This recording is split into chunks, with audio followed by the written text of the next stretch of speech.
Spirit.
Good evening, my dears. It really is a good evening. Why? Because we say so. Just call it good. Yeah. How many of you wait for something? Like, I'll wait to see how it turns out. Just call it what you want it to be. We could be the referees of our own life. Make the calls. It's all good. So, I want to welcome you to the What Would Jesus Do? Part 3. 1 and 2 happened last Sunday, and now we're going to close out this story of the man Jesus, who came from Nazareth. He had a mom and a pop. His real name was probably Yahshua ben Joseph, because that's Joshua. Jesus is a Jewish name. Ben, son of Joseph. Son of Joseph. He was known as the son of Joseph. And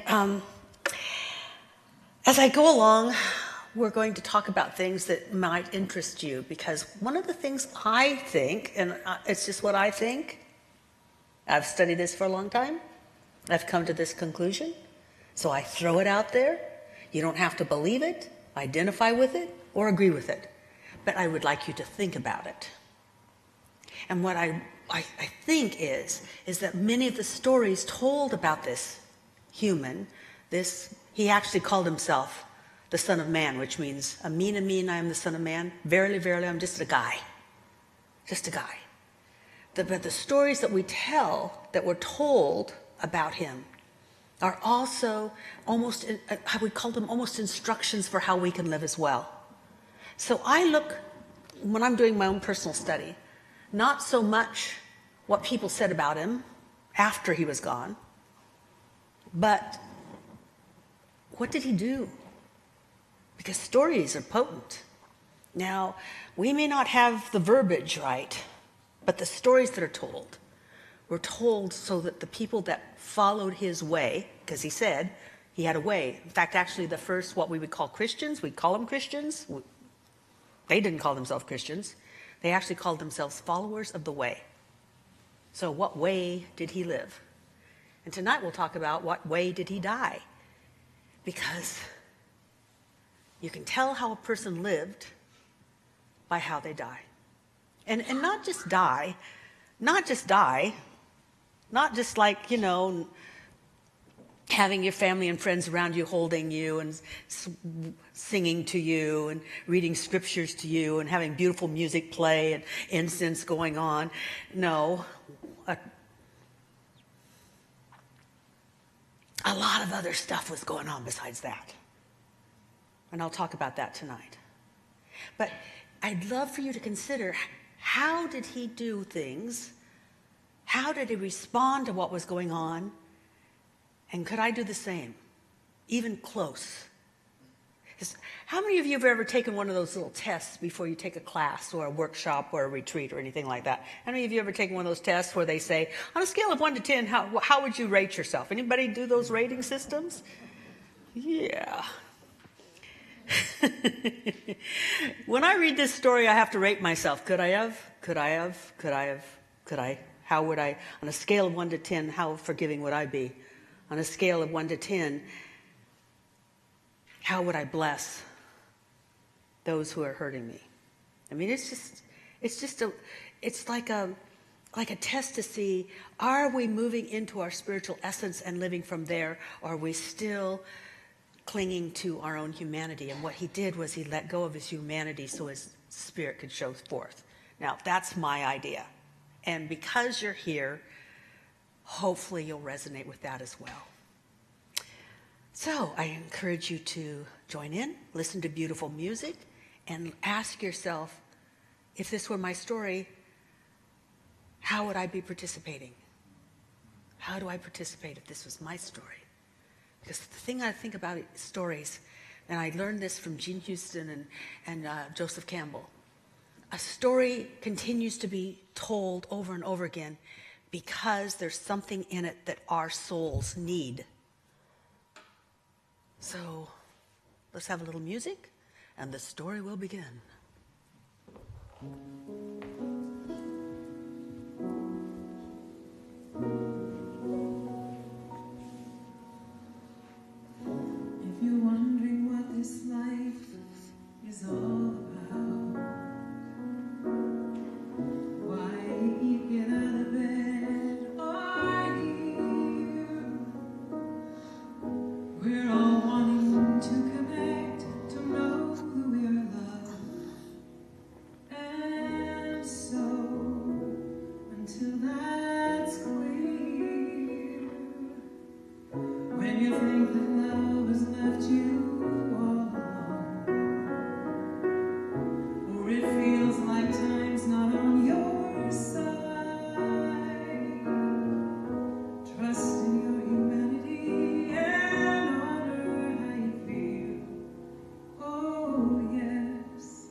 Doesn't matter what we face, together we will learn how to love and how to forgive.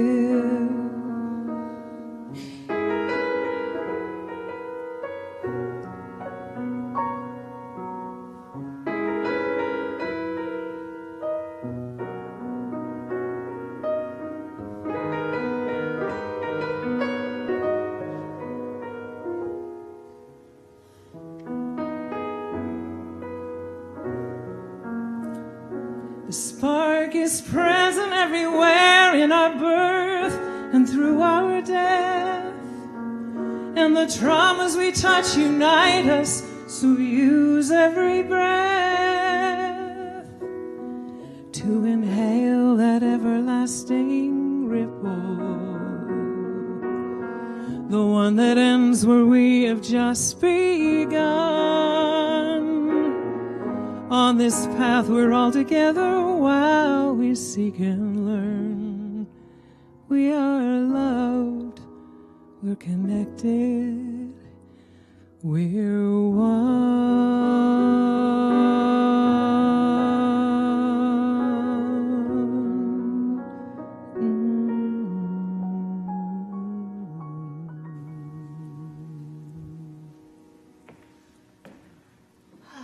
Thank you.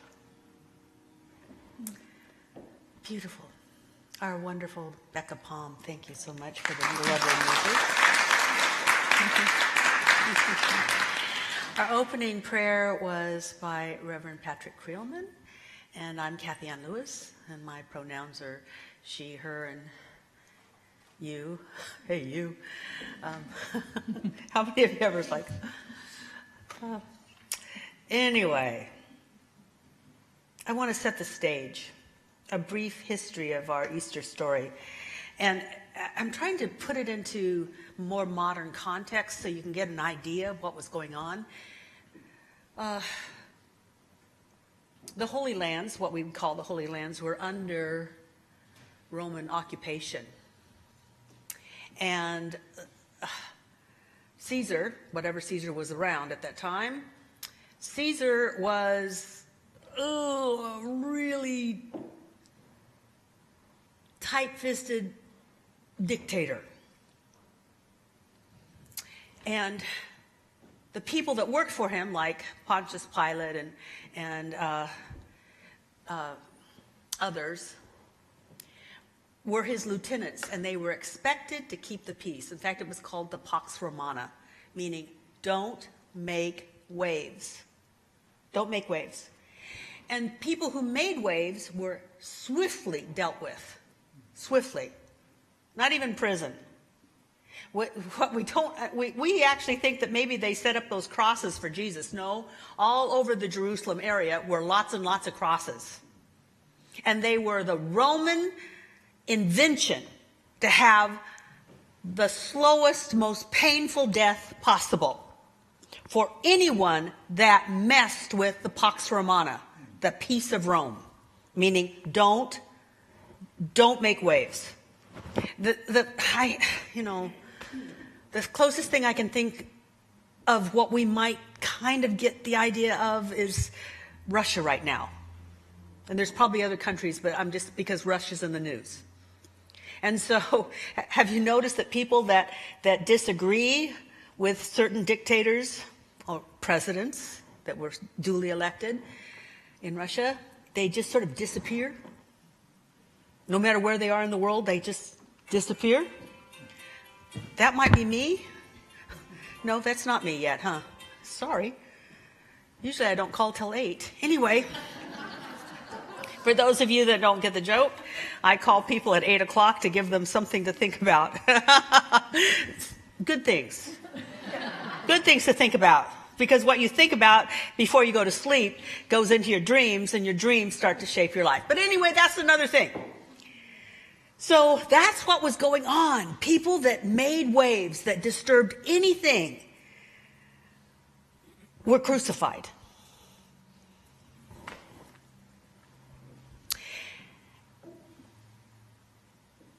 And Jesus was making waves by telling people that they could have a relationship with what they called their God, that they didn't have to go to the temple to talk to God. They didn't have to go through the priests. They didn't have to go to the cleansing pools outside the temple. And that was upsetting the status quo for a government that was mainly run by priests. And if you upset the status quo, the Romans are going to take notice. And instead of backing down, he just continued to share his way. Now that's Kathy Ann's interpretation, but I've also studied this a lot. Not just from Christians, but from people that are historians, like what happened, what was historically happening at the time. So this is the background for what was happening on the day before the Sabbath, which started Friday evening. So,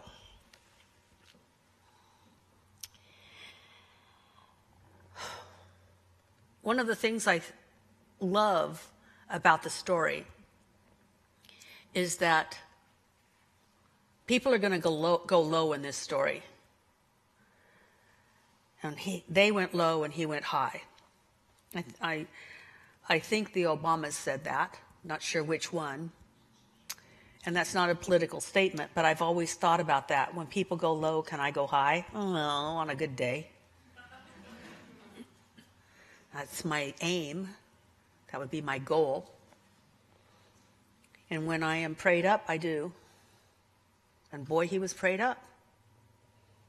He'd already had a one-to-one with the Most High and said, you know, I could back down. I could say, avoid everything I've been talking about, but I'm not going to do that. And I know what will happen if I don't back down. So be with me. And he went high. Here are some of the lessons that I've learned by what he did, or at least what was recorded that he did that evening. First of all, he practiced forgiveness. Now, it's not just forgiveness for the little ticks, the little things that upset us, like, somebody says something 3 times and you wish they'd only said it once. Or how many of you get, you're in a bad mood and everything kind of ruffles you? Well, this was a big ruffle. It was a very big ruffle. And it was based on betrayal. Boy, betrayal is such a big bugaboo. And it was betrayal on everybody's part. You know what a betrayal is? A betrayal is when people don't do what you expected them to.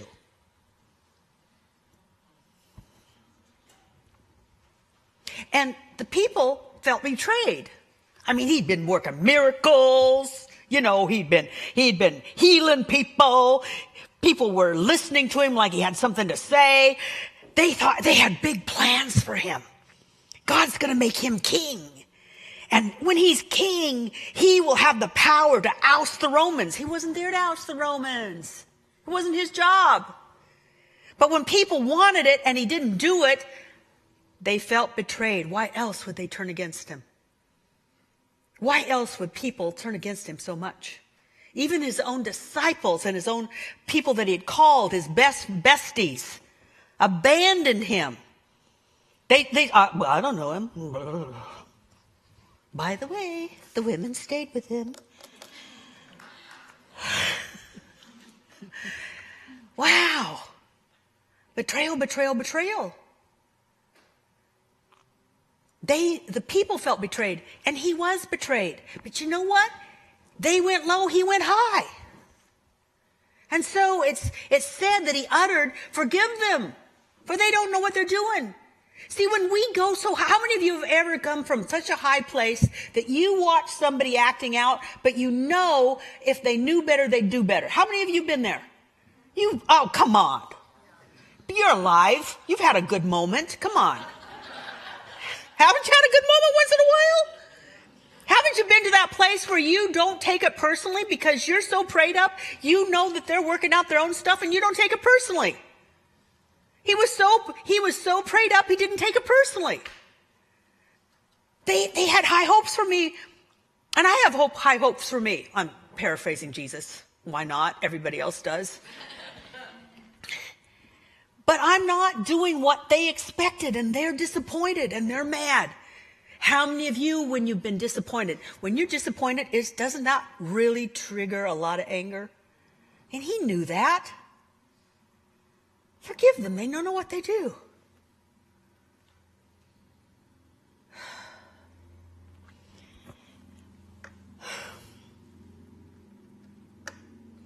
It was Maya Angelou who said, when we know better, we'll do better. I had a mother that took her a long time to understand mothering, and I was the firstborn. By the time she got to my brother, man, she was a good mama.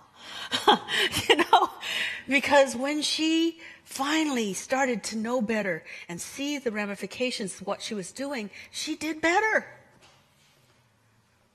We all do that. And so to see that they don't know what they're doing. So that forgiveness is so universal, because this is a universal story. It also means that we can let ourselves off the hook. Because I don't know about you, but I've done things that I wish I hadn't done. But when I knew better, I didn't want to go there anymore. This is a really an important message, probably the most important message. So in this time where we're all gathered together, and you don't have to say anything, but in your heart of hearts, if the Holy Spirit were going to speak to you, who is it time to just forgive? Who is it time for you to get? What time? Who is it time for you to forgive? And see if there's something within you, because Jesus knew himself as one with God, and Ernest Holmes defines that as the Christ. The Christ is when we know we're one with God.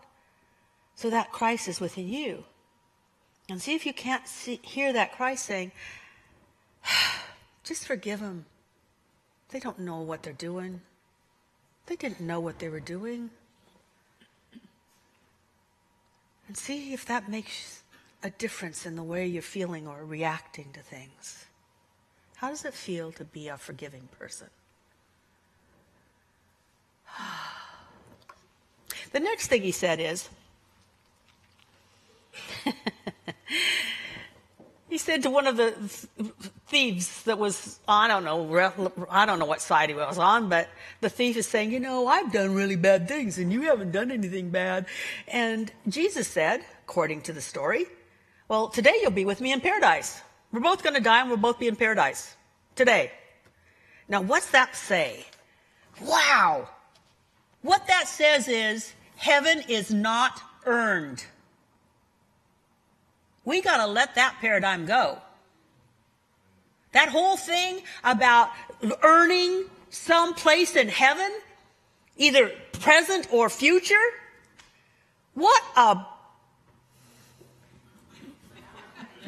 I'm trying to think of the right word that's clean.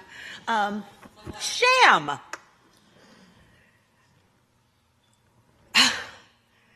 That thief didn't have to do anything. What we go to is, when we lay this body down, is we get to experience oneness again. And then we might play the game again. I don't know. I'm not sure what happens after that. But having read a lot of books about a lot of near-death experiences, the near-death experiences are pleasant, no matter who they were. Heaven isn't earned.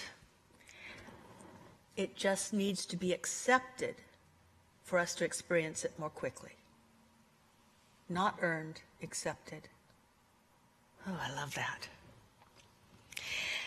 Then, how many of you have heard that he said, my God, why did you forsake me? How many of you have heard that? Oh, yeah. I even heard, yes, because God is so good, it can't behold iniquity, and so it couldn't even look at his own son. Oh, come on, what a bunch of bunk. Actually, it was a misinterpretation. that people are still allowing themselves to read. Instead, if from the Aramaic it would have been, my God, for this reason was I born, to give glory to God. Come on. To God be the glory even in this. To God be the glory even in this. Grace, the free givingness of God. Now, I want to say a little bit about this and why that interpretation might have been perpetuated.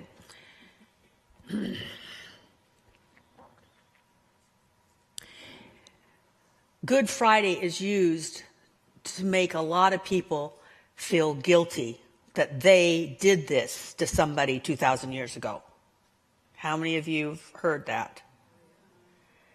Just heard it. In fact, actually, I asked his husband to come tonight, and he said, are we going to have Stations of the Cross? No. No.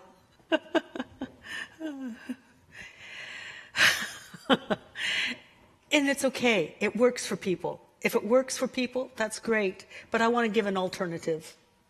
And that was that something was so lit up in him that he knew something great was happening, even through this process. This very short process, by the way. There's a book, if you want to do more study on it, Biology of Belief, and how when you have an ecstatic experience, you can't experience any pain when you're having an ecstatic experience. And that's why some saints were so in love with God that even though they were being tortured, they just sang. There's studies on it. That's not the whole. I've got more to do, though. We can't stay there. So let's have a little music. And what if, no matter what you're going through, whether it's in your relationship, your finances, your health, the neighbor,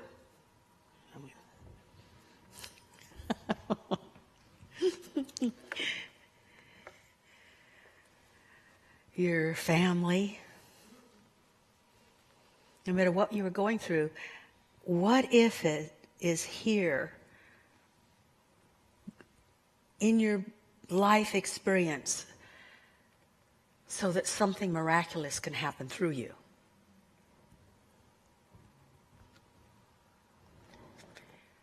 And I say that because I do not believe that Jesus was an exception, like Ernest Holmes. I believe he was an example. So, to God be the glory. We've got a song.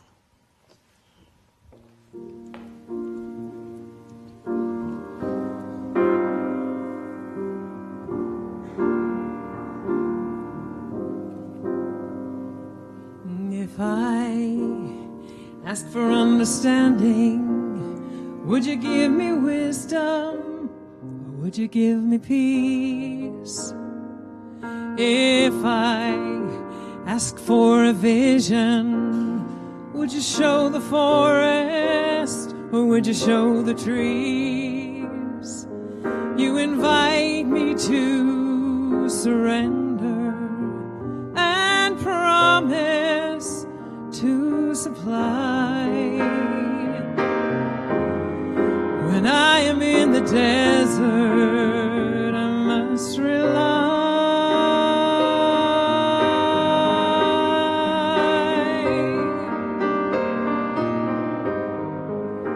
If I ask for directions, would you show me landmarks, or would you drive? If I am caught in indecision, would you give me insight, or would you give me time? You invite me to surrender and promise to supply. When I am in the desert, I must rely.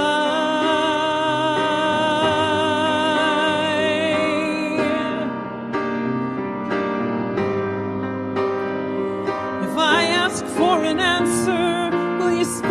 to me loudly, or will you wait until I'm listening and then whisper through the breeze?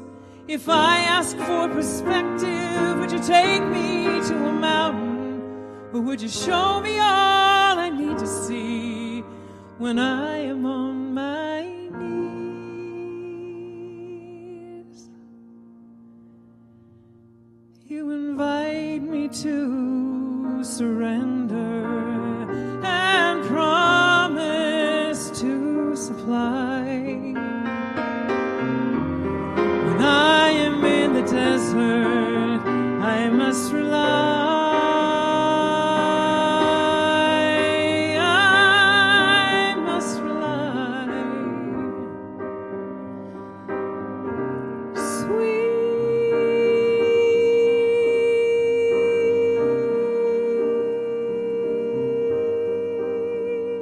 sweet surrender. I must rely.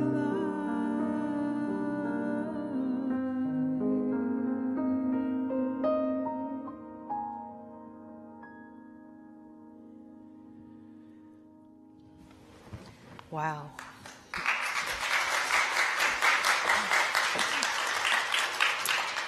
That was probably another Becca Palm original, wasn't it? Isn't that a beautiful song? Thank you, Becca. That was gorgeous, gorgeous. And it's perfect because now we move into surrender.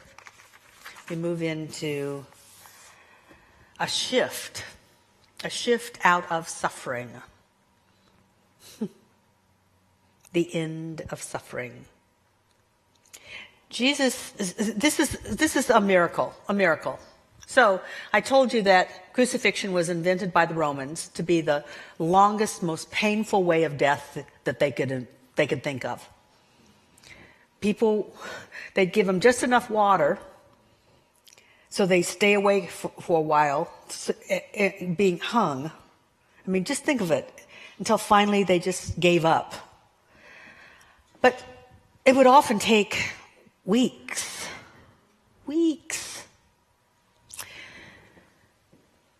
Well, after about 2 hours, Jesus had had enough and said, "It's finished. It's finished. I'm done. I'm out of here.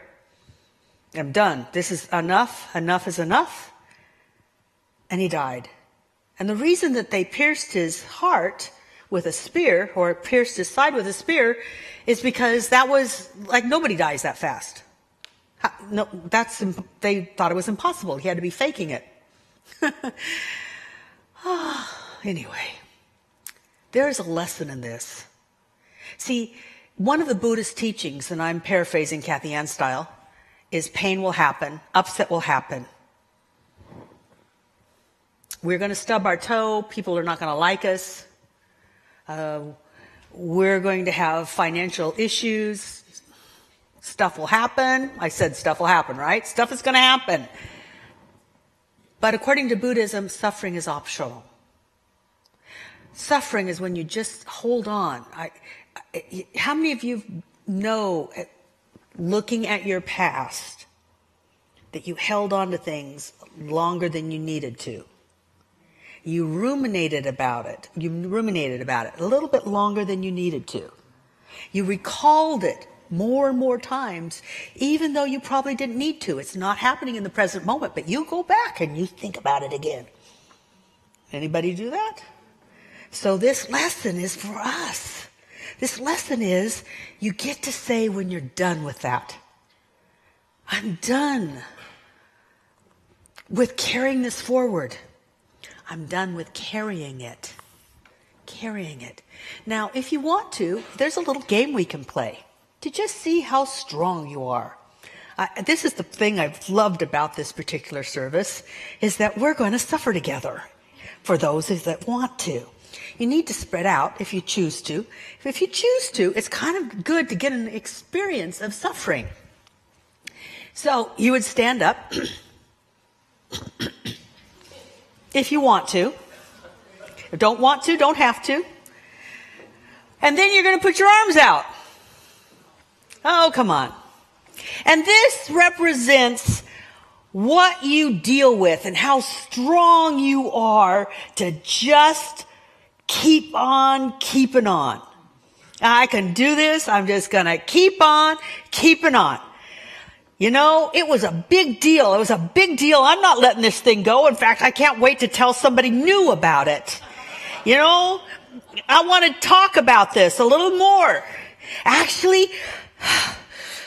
I'm going to think about it because, boy, it really revs my engines. Now, notice that when you first took it on, it wasn't so hard. But how many of you are starting to feel like your arms are saying, you know, we could go down anytime. It would be really nice to go down. No, I'm strong. I can do this.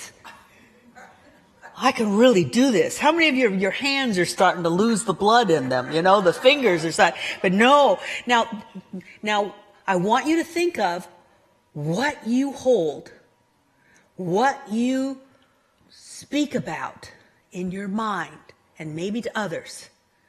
What is it that you're not willing to let go? Because you know what? It hurt. And this was too big a deal. I'm not letting it go. This is the thing. And now if and when your arms finally feel heavy enough and you want to have some relief, when your arms go down, you're making a commitment and your body is acknowledging it that I'm not going to suffer over this anymore. Whatever the thing is, when you come down, the suffering on that condition is over. And I just don't want to be, and I love it. Bernie's going to hold on for just a little while longer, you know, because you can. How many of you's like, oh yeah, but I'm not totally dead yet. I can do this. And when you put your arms down, the suffering on that condition is done. And you may be seated.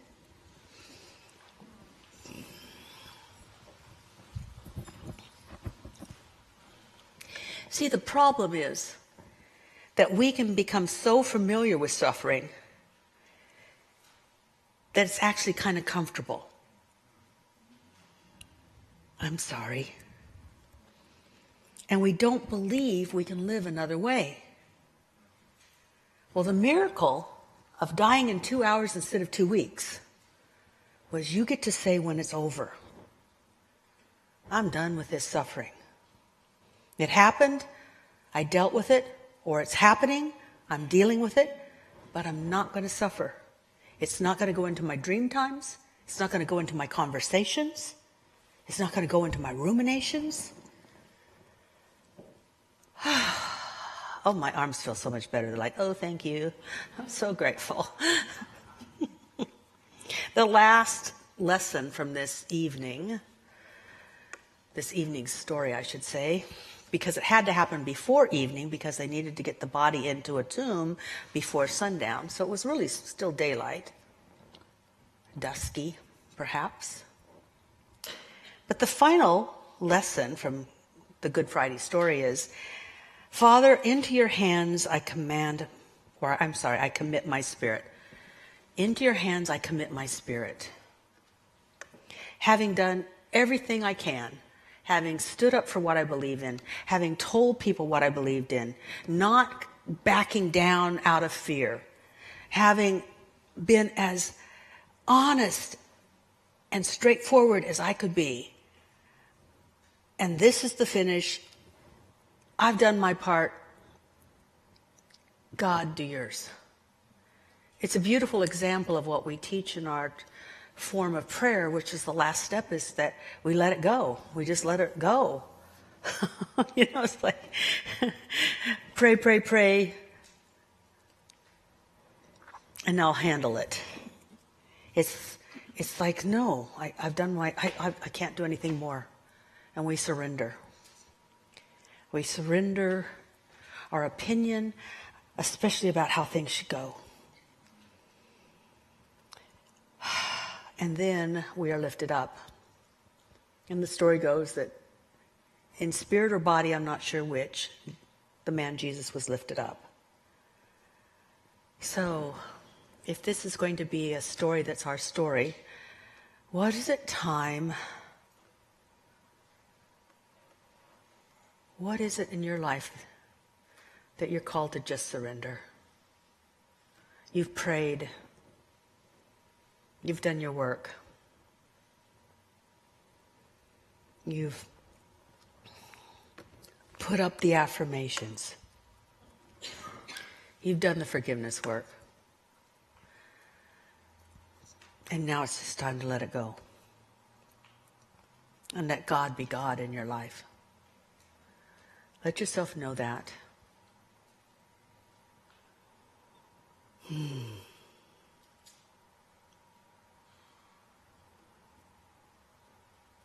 And in your heart of hearts, pray something like this.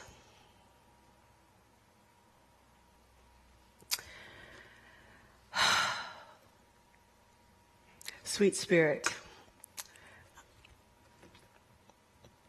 I've tried to know better, I've tried to do better. I've known better, I've done better. I've progressed, I've worked on myself.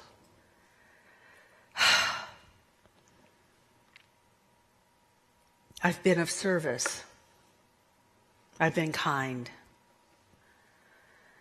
I've let the past go. And most of the time. I've been positive. And I've only come so far.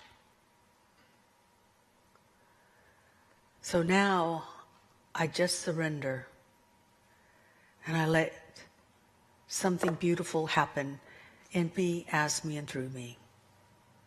And I will watch with glad anticipation, knowing that my spirit has a greater idea for my life than I do.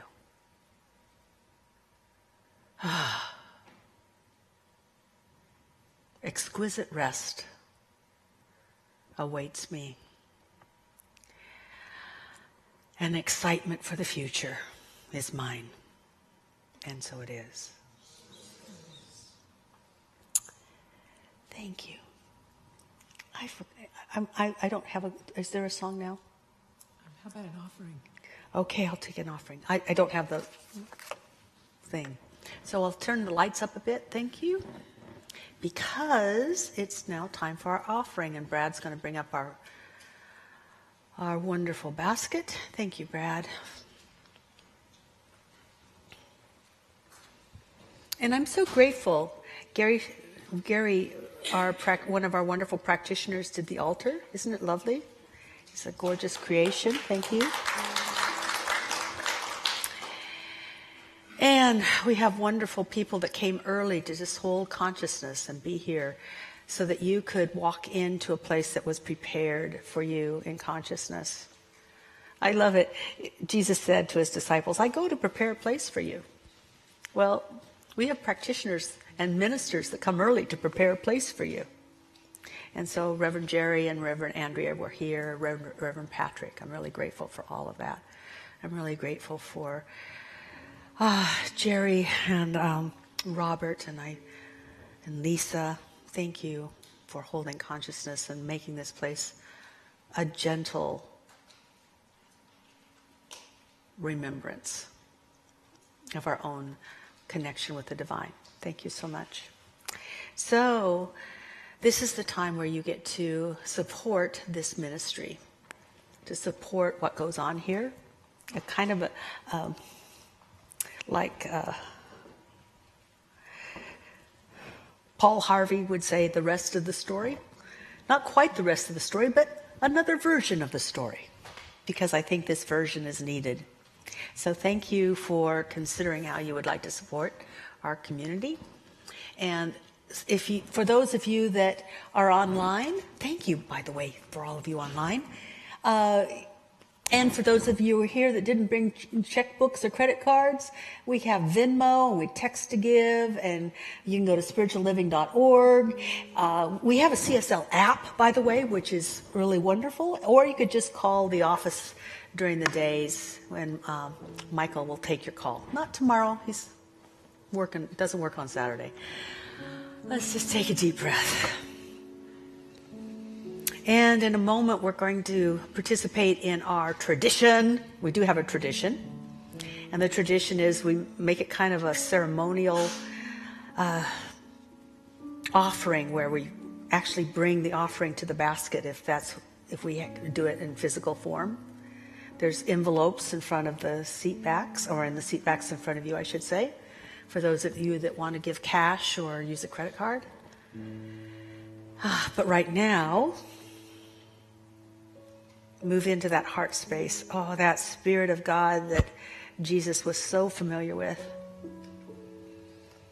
And just remember that no matter what has happened to you or what you have done to others, forgiveness is the answer.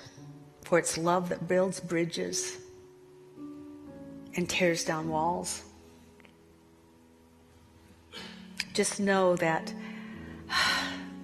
in this moment, you can know paradise, you can know heaven, just by accepting it, accepting the promise that presence of God is with you and that heaven is here now. And to God be the glory. And know that at any time you can say no to suffering. I'm done, I'm so done, I'm so over it. And then just turn things over, because what I've noticed is God always does things better than I can. Something through me, around me, and by me, I guess, does some really great stuff. And from that place, from knowing all of that, bless your gift. The gift is accepted, it's needed, it's wanted. We still have light utilities to pay and staff to pay. But the blessing on the gift multiplies it so many wonderful ways. And so now we'll have some lovely music and a song, and bring your gift up when you feel called. Thank you.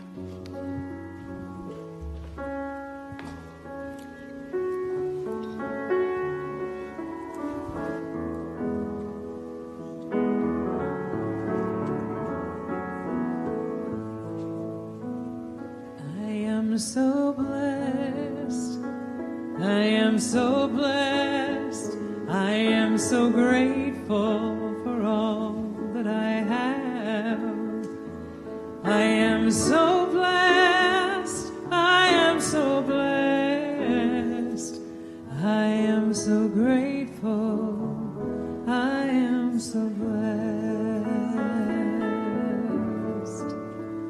I am so blessed. I am so blessed, I am so grateful for all that I have. I am so blessed, I am so blessed, I am so grateful, I am so blessed, I am so blessed, I am so blessed, I am so grateful for all that I have. I am so blessed, I am so blessed, I am so grateful, I am so blessed, I am so blessed.